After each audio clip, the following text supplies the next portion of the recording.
ये दोनों ए और बी टीम है, क्योंकि एक छोटी दिल्ली है उनके लिए, एक बड़ी दिल्ली है, इसलिए वो बोलना नहीं चाहते। जो पोल्यूशन में पार्टिकल्स यहाँ दिखाए जाते हैं वो पंजाब की तरफ से या जो पराली है उसके साड़ने के वो कभी भी जहाँ नहीं आते।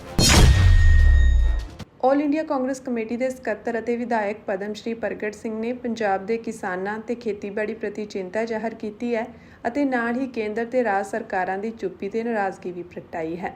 ਉਹਨਾਂ ਦੋਸ਼ ਲਗਾਇਆ ਕਿ ਪੰਜਾਬ ਦੇ ਕਿਸਾਨਾਂ ਨੂੰ ਭਾਰੀ ਨੁਕਸਾਨ ਹੋ ਰਿਹਾ ਹੈ ਅਤੇ ਉਹਨਾਂ ਦੀਆਂ ਸ਼ਿਕਾਇਤਾਂ ਵੀ ਨਹੀਂ ਸੁਣੀਆਂ ਜਾ ਰਹੀਆਂ। ਇੱਕ ਪਾਸੇ ਪੰਜਾਬ ਦੇ ਕਿਸਾਨਾਂ ਨੂੰ ਆਪਣੀ ਹੜ੍ਹਾਂ ਨਾਲ ਨੁਕਸਾਨੀ ਗਈ ਝੋਨੇ ਦੀ ਫਸਲ 50 ਤੋਂ 500 ਰੁਪਏ ਪ੍ਰਤੀ ਕੁਇੰਟਲ ਤੱਕ ਦੇ ਭਾਅ ਤੇ ਵੇਚਣ ਲਈ ਮਜਬੂਰ ਕੀਤਾ ਜਾ ਰਿਹਾ ਹੈ। ਦੂਜੇ ਪਾਸੇ ਹਰ ਸਾਲ ਵਾਂਗ ਦਿੱਲੀ ਦੇ ਪ੍ਰਦੂਸ਼ਣ ਲਈ ਪੰਜਾਬ ਅਤੇ ਇਸ ਦੇ ਕਿਸਾਨਾਂ ਨੂੰ ਜ਼ਿੰਮੇਵਾਰ ਠਹਿਰਾਇਆ ਜਾ ਰਿਹਾ ਹੈ। ਘੱਟੋ-ਘੱਟ ਸਮਰਥਨ ਮੁੱਲ ਤੇ ਝੋਨਾ ਖਰੀਦਣ ਦੀ ਬਜਾਏ ਦੋਵੇਂ ਸਰਕਾਰਾਂ ਆਪਣੀਆਂ ਜ਼ਿੰਮੇਵਾਰੀਆਂ ਤੋਂ ਭੱਜ ਰਹੀਆਂ ਹਨ। ਪ੍ਰਗਟ ਸਿੰਘ ਨੇ ਇਸ ਗੱਲ ਤੇ ਵੀ ਸਖਤ ਇਤਰਾਜ਼ ਪ੍ਰਗਟ ਕੀਤਾ ਹੈ ਕਿ 14 ਮੈਂਬਰੀ ਕੇਂਦਰੀ ਟੀਮ ਨੇ ਅਜੇ ਤੱਕ ਫਸਲਾਂ ਦੇ ਨੁਕਸਾਨ ਬਾਰੇ ਆਪਣੀ ਰਿਪੋਰਟ ਪੇਸ਼ ਨਹੀਂ ਕੀਤੀ ਹੈ। ਨਾ ਹੀ ਪੰਜਾਬ ਸਰਕਾਰ ਨੇ ਮੁਆਵਜ਼ਾ ਦੇਣ ਵਿੱਚ ਕੋਈ ਜਲਦਬਾਜ਼ੀ ਦਿਖਾਈ ਹੈ। ਇਸ ਮਾਮਲੇ ਵਿੱਚ ਦੋਵਾਂ ਸਰਕਾਰਾਂ ਦੀ ਉਦਾਸੀਨਤਾ ਕਿਸੇ ਤੋਂ ਲੁਕੀ ਨਹੀਂ ਹੈ। ਉਹਨਾਂ ਦੋਵਾਂ ਸਰਕਾਰਾਂ ਨੂੰ ਚੇਤਾਵਨੀ ਦਿੱਤੀ ਕਿ ਇਹ ਐਲਾਨ ਕਰਨ ਦਾ ਸਮਾਂ ਨਹੀਂ ਹੈ, ਸਗੋਂ ਕਿਸਾਨਾਂ ਨੂੰ ਉਹਨਾਂ ਦਾ ਬਣਦਾ ਹੱਕ ਮਿਲਣਾ ਯਕੀਨੀ ਬਣਾਉਣ ਲਈ ਕਾਰਵਾਈ ਕਰਨ ਦਾ ਸਮਾਂ ਹੈ। ਉਹਨਾਂ ਕਿਹਾ ਕਿ ਜਦੋਂ ਪੰਜਾਬ ਦੇ ਕਿਸਾਨ ਹੜ੍ਹਾਂ ਅਤੇ ਮੀਂਹ ਤੋਂ ਬਾਅਦ ਫਸਲਾਂ ਦੀ ਹੋਈ ਤਬਾਹੀ ਕਾਰਨ ਨੁਕਸਾਨ ਦਾ ਸਾਹਮਣਾ ਕਰ ਰਹੇ ਹਨ ਤਾਂ ਕੇਂਦਰ ਦੀ ਭਾਜਪਾ ਸਰਕਾਰ ਉਹਨਾਂ ਨੂੰ ਰਾਹਤ ਦੇਣ ਵਿੱਚ ਦੇਰੀ ਕਰ ਰਹੀ ਹੈ। ਜਦੋਂ ਕਿਸਾਨ ਮਦਦ ਦੀ ਮੰਗ ਕਰਦੇ ਹਨ ਤਾਂ ਆਮ ਆਦਮੀ ਪਾਰਟੀ ਦੀ ਸਰਕਾਰ ਕੇਂਦਰ ਸਰਕਾਰ ਨੂੰ ਦੋਸ਼ੀ ਠਹਿਰਾ ਰਹੀ ਹੈ ਅਤੇ ਆਪਣੀ ਜ਼ਿੰਮੇਵਾਰੀ ਤੋਂ ਭੱਜ ਰਹੀ ਹੈ। ਇਸ ਸਭ ਵਿੱਚ ਕਿਸਾਨ ਹੀ ਪੀੜਤ ਹਨ। ਇਹ ਅਪਰਾਧਿਕ ਲਾਪਰਵਾਹੀ ਦਾ ਮਾਮਲਾ ਹੈ। ਪੰਜਾਬ ਦੇ ਕਿਸਾਨ ਇਨਸਾਫ ਦੇ ਹੱਕਦਾਰ ਹਨ। ਉਹਨਾਂ ਭਾਰਤੀ ਜਨਤਾ ਪਾਰਟੀ ਅਤੇ ਆਮ ਆਦਮੀ ਪਾਰਟੀ ਦੇ ਆਈਟੀ ਸੈੱਲ ਨੂੰ ਦਿੱਲੀ ਦੇ ਪ੍ਰਦੂਸ਼ਣ ਲਈ ਪੰਜਾਬ ਨੂੰ ਜ਼ਿੰਮੇਵਾਰ ਠਹਿਰਾਉਣ ਅਤੇ ਗਲਤ ਜਾਣਕਾਰੀ ਫੈਲਾਉਣ ਲਈ ਫਟਕਾਰ ਲਗਾਈ। ਉਹਨਾਂ ਕਿਹਾ ਕਿ ਇਹ ਇੱਕ ਸਾਲਾਨਾ ਅਭਿਆਸ ਹੈ। ਉਹਨਾਂ ਅੱਗੇ ਕਿਹਾ ਕਿ ਪੰਜਾਬ ਖੇਤੀਬਾੜੀ ਯੂਨੀਵਰਸਿਟੀ ਦੇ ਇੱਕ ਅਧਿਐਨ ਤੋਂ ਪਤਾ ਲੱਗਿਆ ਕਿ ਪੰਜਾਬ ਦਾ ਕੋਈ ਵੀ ਪ੍ਰਦੂਸ਼ਣ ਦਿੱਲੀ ਤੱਕ ਨਹੀਂ ਪਹੁੰਚਦਾ। ਹੈਰਾਨੀ ਦੀ ਗੱਲ ਇਹ ਹੈ ਕਿ ਭਗਵੰਤ ਮਾਨ ਸਰਕਾਰ ਪੂਰੀ ਤਰ੍ਹਾਂ ਚੁੱਪ ਹੈ। ਉਹਨਾਂ ਪੰਜਾਬ ਸਰਕਾਰ ਤੇ ਸਵਾਲ ਉਠਾਇਆ ਕਿ ਉਹ ਜਾਣਬੁੱਝ ਕੇ ਨਫ਼ਰਤ ਮੁਹਿੰਮ ਵਿਰੁੱਧ ਕੋਈ ਕਾਰਵਾਈ ਨਹੀਂ ਕਰ ਰਹੀ। ਉਹਨਾਂ ਪੁੱਛਿਆ ਕਿ ਅਰਵਿੰਦ ਕੇਜਰੀਵਾਲ ਹੁਣ ਦਿੱਲੀ ਵਿੱਚ ਸੱਤਾ ਵਿੱਚ ਨਹੀਂ ਹੈ ਜਾਂ ਕਿ ਪੰਜਾਬ ਦੇ ਮੁੱਖ ਮੰਤਰੀ ਨੂੰ ਇਹ ਟੀਮ ਵਿਰੁੱਧ ਕਾਰਵਾਈ ਨਾ ਕਰਨ ਦੀ ਹਦਾਇਤ ਦਿੱਤੀ ਗਈ ਹੈ।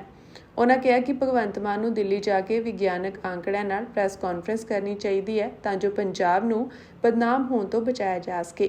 ਅਣਉਚਿਤ ਵੀਡੀਓ ਪ੍ਰਸਾਰਿਤ ਕਰਨ ਵਾਲੇ ਆਈਟੀ ਸੈੱਲ ਵਿਰੁੱਧ ਕੇਸ ਦਰਜ ਕੀਤਾ ਜਾਣਾ ਚਾਹੀਦਾ ਹੈ। ਉਹਨਾਂ ਕਿਹਾ ਕਿ ਭਾਜਪਾ ਤੇ ਆਪ ਵੱਲੋਂ ਪੰਜਾਬ ਅਤੇ ਕਿਸਾਨਾਂ ਨੂੰ ਬਦਨਾਮ ਕਰਨ ਦੀ ਕਿਸੇ ਵੀ ਸਾਜ਼ਿਸ਼ ਨੂੰ ਹੁਣ ਸਫਲ ਨਹੀਂ ਹੋਣ ਦਿੱਤਾ ਜਾਵੇਗਾ। ये दोनों ए बी टीमें हैं। 10 साल उन्होंने कुछ नहीं किया, उस टाइम उन्होंने पंजाब को बदनाम किया, और अभी जो बीजेपी है वही काम कर रही है।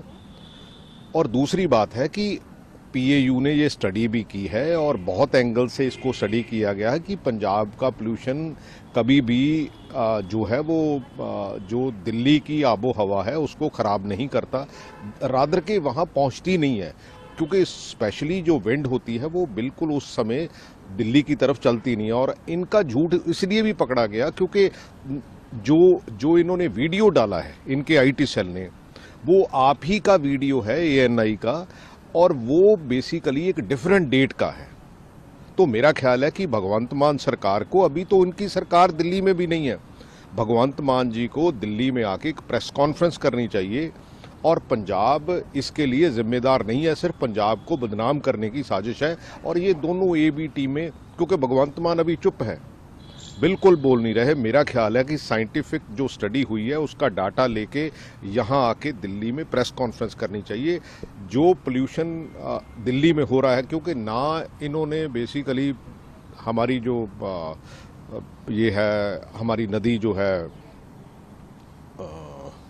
इसको साफ किया है, और ना ही कोई इंडस्ट्री का कंट्रोल है, ना कोई कंस्ट्रक्शन का कंट्रोल है, क्योंकि जो पोल्यूशन में पार्टिकल्स यहाँ दिखाए जाते हैं वो पंजाब की तरफ से या जो पराली है उसके साड़ने के वो कभी भी जहाँ नहीं आते। ये सियासत चल रही है, प्योरली सियासत चल रही है। ना बीजेपी की सरकार दिल्ली के पोल्यूशन के लिए कुछ कर रही है और पंजाब की सरकार, जिस दिन तक आम आदमी पार्टी की यहाँ सरकार थी, और आपको शायद याद होगा इन्होंने ये कहा था कि हमने एक ऐसा रसायन तैयार किया है जो पराली के ऊपर डाल देंगे और पराली अपने आप में जो है वो उसका जो है वो बिल्कुल नुकसान नहीं होगा।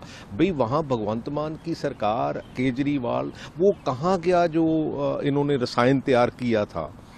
मैं नहीं कहता कि कोई आग लगानी चाहिए, नहीं लगानी चाहिए, लेकिन दिल्ली के पोल्यूशन को कोई भी पंजाब जो है वो कंट्रीब्यूट नहीं करता। सिर्फ पंजाब को अब जो है वो कहीं ना कहीं बदनाम किया जा रहा है। यार ये दोनों ए और बी टीम है, क्योंकि एक छोटी दिल्ली है उनके लिए, एक बड़ी दिल्ली है, इसलिए वो बोलना नहीं चाहते। मैं तो कहता हूं कि यार भगवंत मान जी को यहाँ दिल्ली में आके पूरे जो साइंटिफिक वहाँ, क्योंकि पीएयू ने स्टडी की है और उसमें ये कहीं नहीं पाया गया कि जो पंजाब का पोल्यूशन है वो दिल्ली में कहीं ना कहीं, और हमारे एक मेंबर पार्लियामेंट ने में भी ये पार्लियामेंट में कहा था कि अगर पटियाला पोल्यूटेड नहीं है तो वो कहाँ से ट्रैवल करती है और कैसे दिल्ली पहुंच जाती है।